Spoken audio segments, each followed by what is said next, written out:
Perspektive Ausland. Der Podcast für Unternehmer und Freiberufler, die es ins Ausland zieht. Egal ob Steuerplanung, Auslandsfirmengründung oder Lifestyle-Fragen. Hier geht's jede Woche zur Sache. Und hier sind deine Gastgeber, Daniel Taborek und Sebastian Sauerborn. Wir reden hier heute über die 7 Wege, die deutsche Wegzugssteuer zu vermeiden. Also wenn ein GmbH-Gesellschafter ins Ausland ziehen möchte, dann führt das ja in der Regel zu einer Wegzugssteuer. Das heißt, Deutschland erhebt eine Steuer auf den Gewinn einer angenommenen Veräußerung der GmbH-Beteiligung. Und dadurch stellt Deutschland sicher, dass durch den Wegzug des GmbH-Gesellschafters ein zukünftiger Gewinn des Verkaufs der GmbH-Anteile in Deutschland steuerlich relevant bleibt, obwohl der Gesellschafter halt das Land verlassen hat. Bei einer GmbH, die nur 100.000 Euro Gewinn macht, kann so die Wegzugssteuer schnell 400.000 Euro betragen. Es ist richtig teuer oder es kann richtig teuer werden, Deutschland verlassen zu wollen oder zu dürfen. Daher liegt die Frage nahe, ob diese Besteuerung legal vermieden werden kann. Und dazu hat unser Steuerexperte Sebastian 7 legale Wege identifiziert, die wir heute gerne vorstellen möchten. Der erste Weg ist eine realistische Bewertung anstatt dem subsidiären Ertragswertverfahren. Ertragswertverfahren ist also letztlich die Bewertung des Finanzamts der GmbH-Anteile, wenn keine andere Bewertung durch den Unternehmer vorgelegt wird. Dabei wird letztlich der Ertrag der GmbH mit ungefähr Faktor 14 multipliziert. Das ist der fiktive Verkaufserlös und letztlich den Ertrag daraus muss der Unternehmer dann im Halbeinkünfteverfahren versteuern. Daher also diese hohe Steuer bei einer 100.000 Euro Gewinn zum Beispiel. So, nun kann der Unternehmer eine andere Bewertung vorlegen, denn wie gesagt, das Ertragswertverfahren ist nur subsidiär, bedeutet also nur nachrangig, wenn nichts anderes hier vom Unternehmer vorgelegt wird. Ja.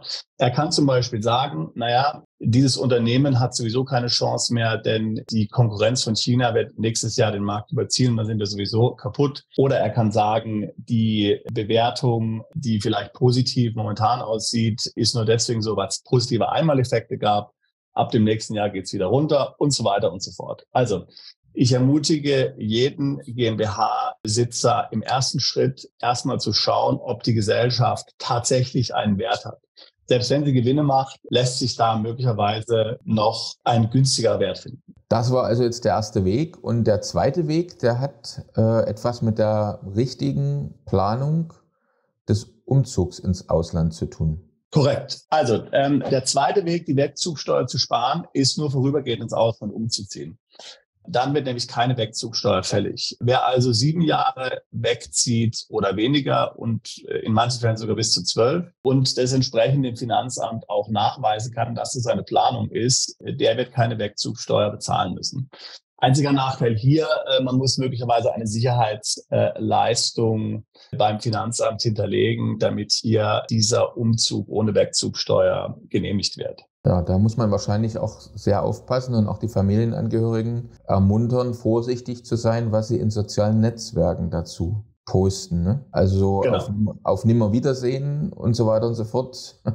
Oder was auch immer man dann vielleicht so schnell mal gepostet hat. Das geschrieben ist geschrieben. Das Internet vergisst nichts. Genau, aber es ist oftmals einfach vorteilhaft, dass man vielleicht sagen kann, naja, ich mache jetzt glaubhaft, dass ich wieder nach Deutschland zurückkehre. Ich habe zum Beispiel noch ein Haus hier und in der Zeit, wo ich dann im Ausland bin, verkaufe ich dann das Unternehmen ohnehin. Dann wird zwar auch die Steuer fällig, aber ich muss eben nicht die Steuer, sage ich mal, finanzieren aus dem eigenen Vermögen, sondern ich kann in dem Fall dann die Steuer finanzieren aus dem Ertrag, welches ich erziele, wenn ich das Unternehmen veräußere. Jetzt der dritte Weg, den wir jetzt gerne uns von dir erklären lassen wollen, der hat ja was mit der Auswahl des Landes zum Beispiel zu tun, aber auch noch mehr, also des Landes, in das man ziehen will. Vielleicht kannst du dazu noch was näher erklären. Genau, also die dritte Lösung, um die Wegzugsteuer zu vermeiden, ist der Wegzug in ein Land, das kein Doppelbesteuerungsabkommen mit Deutschland hat und gleichzeitig einen Wohnsitz in Deutschland beibehalten. Also zum Beispiel, wenn ich jetzt sage, ich ziehe auf die Turks und Caicos Inseln um,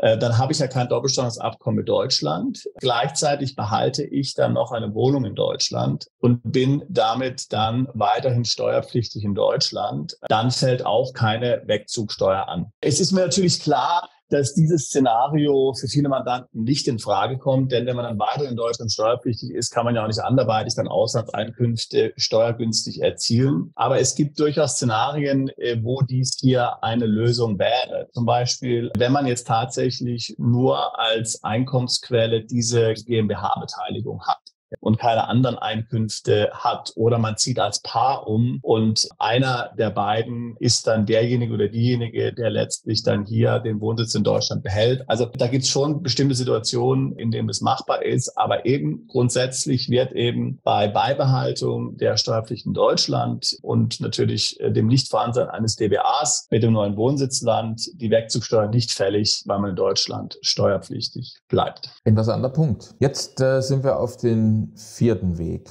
gespannt. Was gibt es denn noch? Also die 3 Punkte, die ich jetzt genannt habe bisher, das sind natürlich alles Punkte, wo man jetzt nicht groß irgendwie was umstellen muss in der GmbH, wo ich nichts übertragen muss, wo ich keine Firma gründen muss oder andere Organisationen gründen muss. Ja, das sind also alles Dinge, die recht einfach, sage ich jetzt mal, umzusetzen sind, wenn sie denn in meine persönliche Planung passen und auf meine persönliche Situation zutreffen.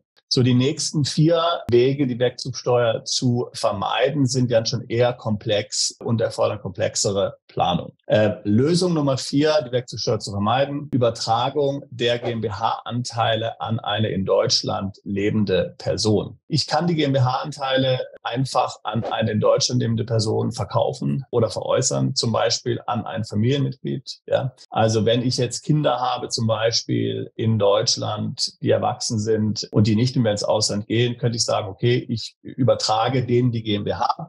Da gibt es da großzügige Freibeträge hinsichtlich Schenkungssteuer. Das heißt, die könnte man dann zum Beispiel nutzen. Oder ich kann die GmbH auch natürlich veräußern an ein Familienmitglied, auch hier, oder Freund. Auch hier natürlich ist dann der Wert nicht zu unterschätzen, denn ich muss natürlich zu einem realistischen Wert verkaufen. Aber möglicherweise geht es auch nur zu einem Nominalwert. Klingt interessant. So, jetzt haben wir also die Übertragung an eine natürliche Person, aber du hast ja schon erwähnt, es gibt mehr als diese eine Variante. So, wie könnte man denn noch seine Anteile an einer GmbH einbringen, übertragen? Eine weitere Möglichkeit ist eben, eine Holding zu gründen und diesmal eine Personengesellschaft in Form einer GmbH und Co. KG und die GmbH dann in diese Holding einzubringen. Wenn dies der Fall ist, dann bleiben ja die Gewinne aus der GmbH weiterhin in Deutschland letztlich steuerpflichtig. Das heißt, wenn ich die GmbH veräußere später, dann würde ja die GmbH und Co. KG diese Gewinne veräußern. Die Kommanditisten der GmbH und Co. KG, in der Regel ich, werden ja weiterhin in Deutschland dann beschränkt steuerpflichtig für die Einnahmen aus der KG. Und insofern würde dann auch keine Wegzugsteuer anfallen. Man muss allerdings hier beachten, dass diese GmbH und Co. KG als Holding korrekt konstruiert und betrieben wird. Eine reine Briefkastengesellschaft ohne wirtschaftliche Aktivität ist leider nicht möglich und führt dann zu anderen steuerlichen Nachteilen, zum Beispiel der Entstrickung. Also hier muss man sich auf jeden Fall steuerlich natürlich beraten lassen. Aber ansonsten ist der Weg der Einbringung in eine Personengesellschaft ein sehr gängiger Weg, die Wegzugsteuer zu vermeiden. Auch interessant. Jetzt hört man ja immer häufiger in letzter Zeit, es gab ja auch einige Artikel in der Presse über das Genossenschaftsmodell. Also auch das wäre eine Variante, ein Weg, jetzt meine GmbH-Anteile in eine Genossenschaft einzubringen, dafür extra eine zu gründen. Vielleicht kannst du dazu etwas noch erklären. Genau, eine Genossenschaft ist auch eine Möglichkeit, die Wegzugsteuer zu vermeiden. Ich bringe also die GmbH-Anteile in eine Genossenschaft mit ein. Dann zählt letztlich als der Wert, den ich dann beim Verlassen Deutschlands möglicherweise mit der Wegzugsteuer versteuern muss, als der Nominalwert der Anteile an der Genossenschaft, also zum Beispiel 10.000 €, nicht aber der Wert der GmbH. Das kann also ein recht einfacher Weg sein, die Wegzugsteuer zu versteuern. Mit dem Nachteil freilich, dass in letzter Zeit sich das Thema Genossenschaft hier erhöhte Aufmerksamkeit seitens der Finanzverwaltung erfreut hat und man davon ausgehen muss, dass es die Möglichkeit zu Verschärfungen kommt und dass dann diese Praxis nicht mehr so ohne weiteres möglich ist und dass dann auch der Wert tatsächlich der GmbH, der durch den Genossenschaftsanteil repräsentiert wird, hier dann beachtet werden müsste. Aber nichtsdestotrotz, wir kennen viele Mandanten,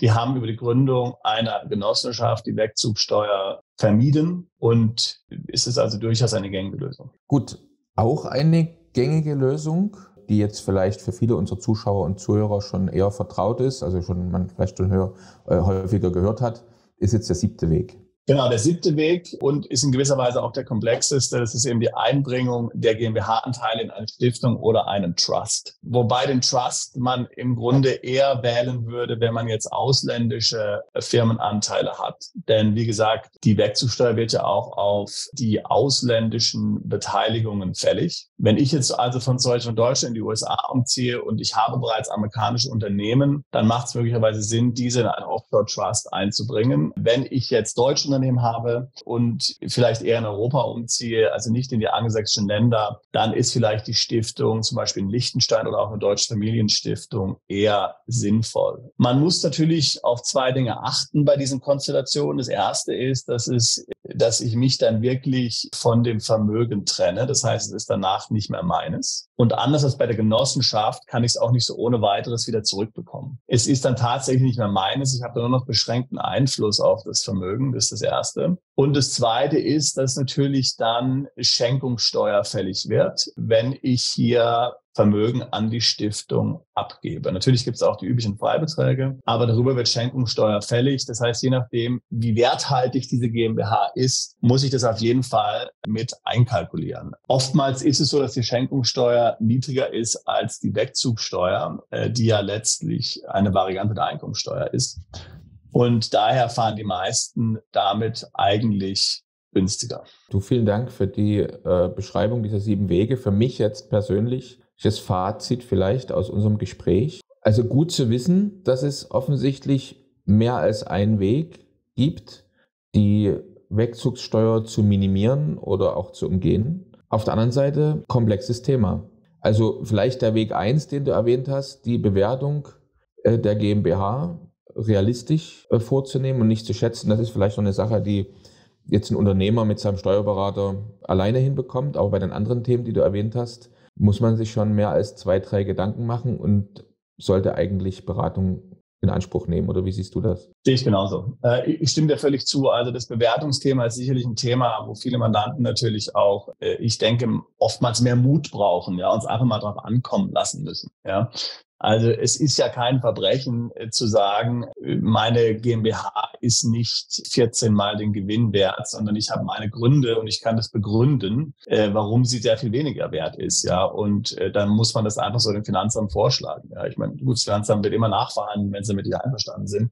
Aber man sollte nicht hier letztlich so ohne weiteres ein Bückling machen von dem Finanzamt und hier extra, um das Finanzamt zufriedenzustellen, eine besonders hohe Bewertung ansetzen. Das bringt niemandem was. Ja. Also ich sehe das Bewertungsthema tatsächlich so, dass man da sehr viel machen kann, weil man eben oftmals auch den Wert des eigenen Unternehmens zu hoch einschätzt oder aber dem Finanzamt hier einen Gefallen tun will oder keinen Ärger mit dem Finanzamt bekommen will und deswegen sagt, naja, setzt die Bewertung lieber höher an. Ich würde zum Gegenteil raten. Ich würde sagen, setzen Sie es an, so tief es geht, lassen Sie es drauf ankommen. Wie gesagt, ist ja kein Verbrechen. Wenn das Finanzamt nicht einverstanden ist, müssen Sie nachverhandeln, notfalls nachzahlen. Aber probieren unter der Voraussetzung, dass man hier eine vernünftige Bewertung natürlich hat. Man kann natürlich nicht einfach jetzt den Daumen in die Luft halten, ja, sondern man muss schon eine vernünftige Bewertung dann haben. Ob es das eine eigene Bewertungsmethode ist oder von Dritten, ist jetzt weniger wichtig. Wenn wir nochmal auf die letzten Wege kommen, also die Übertragung der GmbH an natürliche Personen hatten wir angefangen, das war der 4. Weg und dann eben GmbH, Genossenschaft, Stiftung, Trust. Ich denke, das war sehr interessant jetzt für viele unserer Zuhörer. Aber wer jetzt da weiter in die Tiefe gehen will, wie kommt er jetzt zu einer Entscheidung? Also er will jetzt seine Anteile übertragen, aber will jetzt für sich rausfinden, was ist für mich das beste natürliche Person, GmbH, Genossenschaft, Stiftung, Trust. Wie geht es jetzt weiter für unsere Zuschauer, Zuhörer, für die das eine Option wäre, aber noch nicht alle Fragen geklärt sind? Also ich würde dazu raten, auf jeden Fall ein Beratungsgespräch auf unserer Webseite zu buchen. Wir reden mit Dutzenden, um nicht zu sagen Hunderten von Mandanten jedes Jahr, die sich mit dem Thema Wegzugsteuer befassen. Wir haben da sehr viel Erfahrung. Wir arbeiten mit vielen Steuerberatern und Rechtsanwälten im In- und Ausland zusammen und können hier nicht nur selbst beraten, sondern dann entsprechend eben auch die Experten hinzuziehen, ebenso zum Thema Stiftung, Genossenschaft und so weiter und so fort. Das heißt, ich würde sagen, es lohnt sich auf jeden Fall, hier ein Beratungsgespräch zu buchen. Wir fügen den Link hier bei der Videobeschreibung ein in YouTube und dann lade ich Sie gerne ein, hier die Beratung in Anspruch zu nehmen. Okay, dann vielen herzlichen Dank für das Gespräch, Sebastian. Danke dir, Daniel.